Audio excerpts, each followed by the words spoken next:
Pour sa part, le ministre de l'Équipement et des Infrastructures, accompagné d'une forte délégation, a lui effectué ce matin une visite de terrain sur le tronçon routier PK5-PK12. Christian Magnagna est allé s'imprégner de l'avancée de ces travaux, dont la livraison serait prévue pour fin août, début septembre. Stevie, Oyan Mesui, Richard Moubiwa.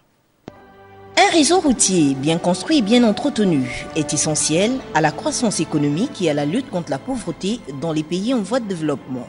C'est fort de cette réalité que l'État c'est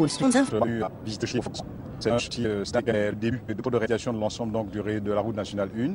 Les travaux PK12 exécutés sur un linéaire de 7 km sur 2 fois 2 voies constituent en non point douter l'un des chantiers urgents car la nationale 1 relie plusieurs provinces du Gabon. Donc, une activité économique intense. De façon globale, nous sommes à 80% d'avancement des travaux. Ce qui a déjà été fait en grande partie, nous avons aujourd'hui 90-95% des travaux de terrassement qui ont été faits. Donc nous sommes aussi aujourd'hui à 70% en tout ce qui est assainissement. Après tout ce qui est assainissement, nous sommes aujourd'hui à un pourcentage de 60%, tout ce qui est chaussée.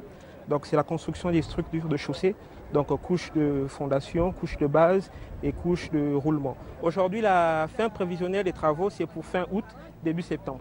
La descente sur le terrain du ministre des Travaux publics, accompagné le maire de Libreville, leur aura permis de s'enquérir de l'avancement des dits travaux, mais également de relever les difficultés que rencontre au quotidien l'entreprise adjudicataire. Ce chantier, il a été démarré depuis très longtemps. Nous avons un opérateur économique qui est motivé et nous avons l'État qui, malgré les difficultés rencontrées sur les années précédentes, met l'accent pour solder ce chantier afin de passer à d'autres chantiers. Mais là, ce que nous rencontrons, c'est donc un incivisme notoire, je veux dire, de la part de la population, qui tantôt obstrue les réseaux d'assainissement, tantôt occupe de manière abusive le domaine public. Fin août, début septembre, l'ouvrage doit être livré.